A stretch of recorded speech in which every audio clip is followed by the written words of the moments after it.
Hi అండి అందరికీ. త్రిశక్తి పీఠం ద్వితీయ వార్షికోత్సవం సందర్భంగా శ్రీ శ్రీ శ్రీ పోలేరమ్మ, గంగమ్మ,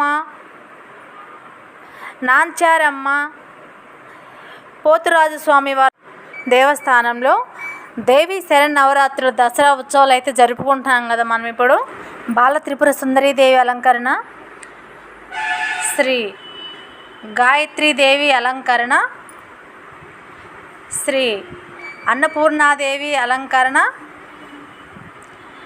శ్రీ కాత్యాయనీదేవి అమ్మవారి అలంకరణ అయితే చూసాం కదండి. ఇప్పుడు మహాలక్ష్మీదేవి అమ్మవారి అలంకరణ కోసం అయితే మాలలు అయితే రెడీ చేసేసారు. మొత్తము అమ్మవారి అలంకరణ మొత్తం రెడీ చేసేసి అలంకరణ అయితే చేశారండి.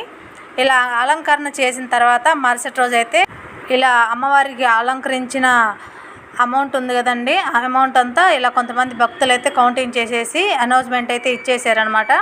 ఎవరికైనా భక్తులకి అమౌంట్ అయితే కావాలనుకుంటే అంటే 50 రూపాయలు కావాలంటే 100 రూపాయలు ఇవ్వాలి, 100 కావాలంటే 200, అట్లా డబుల్ అట్లా ఇచ్చేసి ఎవరైనా తీసుకోవచ్చు అని చెప్పేశారు.